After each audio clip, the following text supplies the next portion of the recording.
आज मैं आपसे जागृति के विषय में बात करना चाहता हूँ। जागृति हमेशा प्रार्थना के पंखों पर उतरती है।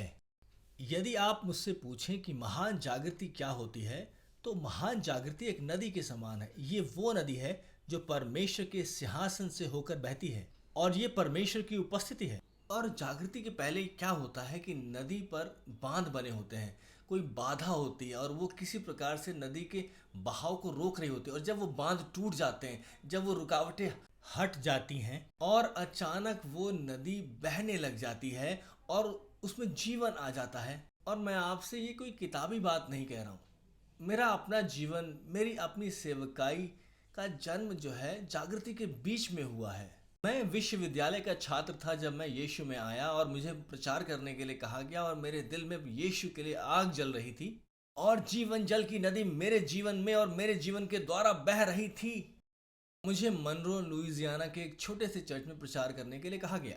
वहां पर एक पास्टर थे जिन्होंने प्रार्थना करी। देखिए, नदी वहां पहले बह नहीं रही थी क्योंकि जवान लोगों ने बड़ी भारी तादाद में कलीसिया में आना बंद कर दिया था। और इस पास्टर ने परमेश्वर से मांगा और अपनी प्रार्थनाओं के द्वारा उसने एक एक ईंट करके ईंट और ईंट हटाते हुए उस बांध को हटा दिया जिसने नदी के बहाव को रोका हुआ था।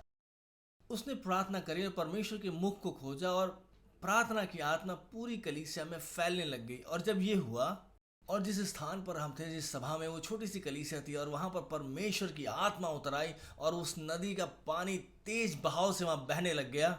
और वहां पर एक समूह था जो गीतों को गा रहा था। वो अपनी घुटनों पर आ गए और परमेश्वर के सामने अपने पापों का अंगीकार किया। परमेश्वर ने सामर्थ्य काम किया और हम वहां से बढ़कर विश्वविद्यालय कैंपस तक पहुंच गए। हम वो बिल्डिंग भी हमारे लिए छोटी पड़ गई। उसके बाद हम दूसरी बिल्डिंग में पहुंचे। हम वहां से निकलकर सामुदायिक केंद्र में पहुंच गए।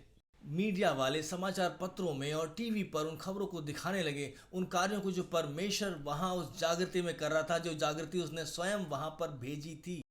इसकी शुरुआत एक पादरी से हुई जिसने प्रार्थना करी। जागृति हमेशा वहां पर उतरती है जहां एक पुरुष या एक स्त्री या लोगों का एक छोटा समूह प्रार्थना में परमेश्वर के मुख को खोज रहा होता है। जागृति आती है, ओ वो नदी बहना चाहती। क्या आपको पता है परमेश्वर ने यिर्मयाह 29 में क्या कहा है?